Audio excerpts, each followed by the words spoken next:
एक बार गौतम बुद्ध अपने शिष्यों के साथ एक दूसरे नगर की तरफ जा रहे थे।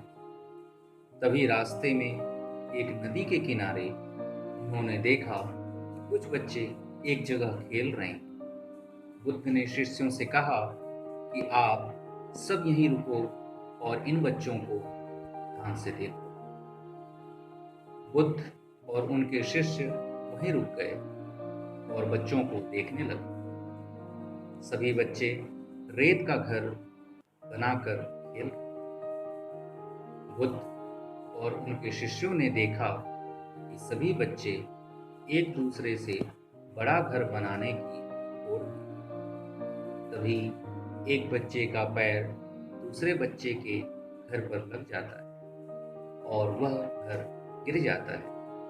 यह देख वह बच्चा गुस्सा होकर उसका घर भी तोड़ने की कोशिश करने लगता है और दोनों आपस में लड़ने लगते। आखिर में उस बच्चे का घर तोड़ने के बाद वह बच्चा बहुत संतुष्ट हो जाता है। उसे तसल्ली होती है कि उसने उसका घर तोड़ा और अपना बदला ले लिया। फिर वह शांत होकर दोनों बच्चे अपना अपना घर बनाने लगते। गौतम बुद्ध और उनके शिष्य वहीं खड़े होकर ये सब देख रहे। बच्चे अपने में इतना मगन होते हैं कि उनकी नजर बुद्ध और शिष्यों पर बिल्कुल भी नहीं जाती। तभी वहां एक औरत आती है और कहती है, तुम्हारी माताएं तुम्हारी प्रतीक्षा कर रही होंगी और तुम सब यहाँ खेल रहे हो।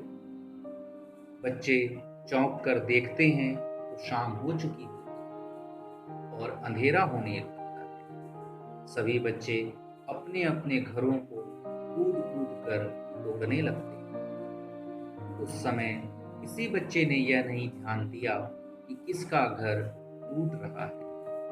वे सारे के सारे घर तोड़कर उसी रेत पर भागते हुए अपने घर की तरफ चले जाते हैं। ये देख महात्मा बुद्ध ने अपने सबसे शिष्यशाली पुत्र से कहा, शिष्य, तुम मुझे बताओ, तुमने यहाँ क्या देखा? उसने कहा, हे बुद्ध, मैंने यहाँ पूरा जीवन चक्र देखा जो यहाँ सदियों से चलता आ रहा है। सदियों से सभी मानव यहाँ बड़ा घर बनाने के लिए एक दूसरे से लड़ रहे हैं ताकि सबसे बड़ा घर उनका ही बने। जैसे कि ये बच्चे आपस में बड़ा घर बनाने के लिए झगड़ा करते हैं।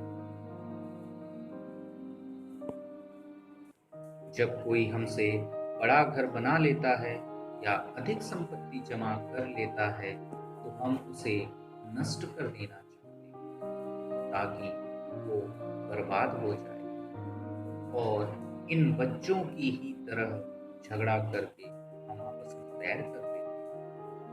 हम सारा जीवन इसी काम में निकाल देते हैं। जैसे ये बच्चे सुबह से शाम तक घर बनाते हैं और अंततः सारा समय ऐसे बनाए हुए घरों को बर्बाद करने में बीत जाता है और हमारे सारे रिश्ते, संपत्ति, धन सभी यहीं के यहीं रह जाते हैं और एक शाम हो जाती है। जैसे ये सभी बच्चे शाम को अपने घर वापस लौट कर चले गए, वैसे ही हमें भी अपने घर एक दिन लौट जाना और जैसे ही अंतिम समय आता है हमें ये संपत्ति, घर सब कुछ यहीं छोड़कर जाना होता है। जैसे इन बच्चों को समय का आभास नहीं था, वैसे ही हमें भी अपना जीवन जीने तक समय का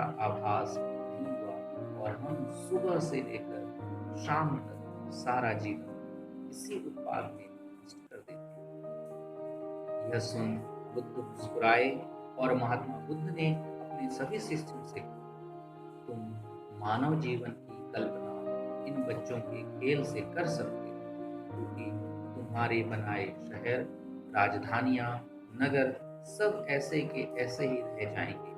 कितनी भी धन संपत्ति तुम जोड़ लो, सब कुछ यहीं छोड़ कर अपनी जिंदगी की भाग दौड़ में तुम सब भूल कर बैठे और खुद को कभी मिल ही नहीं पाए, जबकि जाना तो एक दिन जरूर है। इसलिए अधिक लंबा सोचकर कभी भी समय बर्बाद नहीं करना चाहिए। वर्तमान में जो जीवन है उसे पूर्ण रूप से जीना चाहिए, और पूर्ण रूप से तुम तब नहीं जी सकते जब तक इस जीवन को तुम ध्यानपूर्वक नहीं देखोगे और समझोगे नहीं कि जीवन आखिर